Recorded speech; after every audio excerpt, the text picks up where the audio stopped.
कहा जाता है कि जब दूल्हे के वेश में थे, बारात सजी थी, घोड़े पर सवार थे, तब सदगुरु ने उन्हें चिताया, रज्जब ते गज्जब किया, आया था हरिभजन को।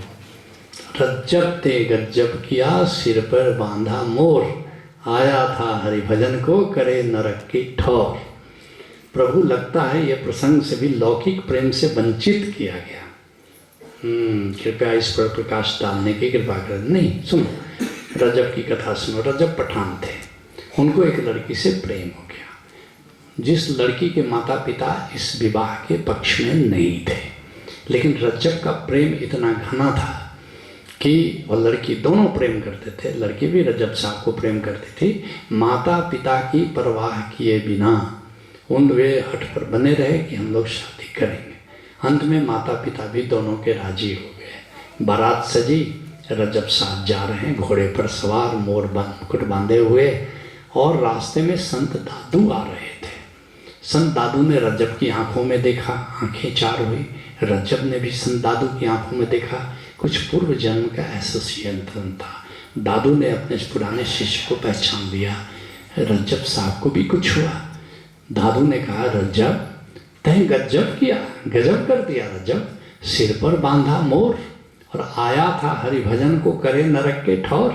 अरे तू आया था हरि का भजन करने के लिए और ये शादी कर रहा, फिर वही नरक का सृजन कर रहा है। रजब साहब भी गजब के प्रतिभाशाली थे। घोड़े से उतर गए, दादू साहब के चरणों पर गिरे, बोले बात खत्म हो गई, चलो चलते हैं। दादू साहब को भी आशा नहीं थी, बिल्कुल लड़की का दरवाज़ा दिखाई दे रहा था, बारात लगने वाली थी।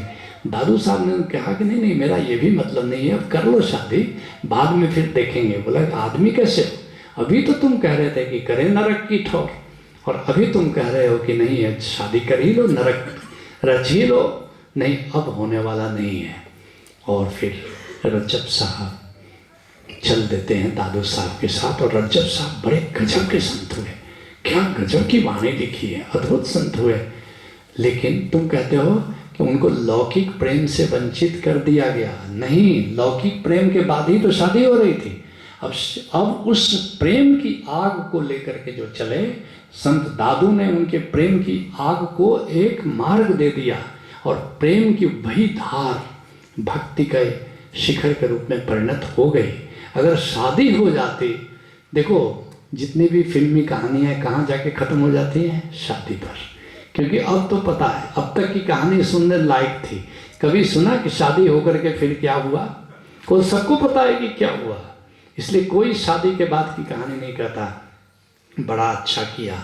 अगर रजब ने शादी कर ली होती तब तो वह जो प्रेम की आँच थी वो तो बुझ जाती। विवाह प्रेम की आँच को बुझा देता है। तो इसलिए जिस मोड़ पर रजब साहब को दादू साहब ले गए, वही मोड़ श्रेष्ठतम का, क्योंकि लौकिक प्रेम का तो अनुभव हो ही गया था। अब उसी लौकिक प्रेम को उन्होंने पारलौकिक प्रेम के रूप में, वो जो प्रेमिका से प्रेम कर रहे थे, उसी प्रेम को उन्होंने परमेश्वर की तरफ मोड़ दिया। तो ये वंचित नहीं किया, बल्कि उसको उन्होंने एक मार्ग दे दिया प्रभु का।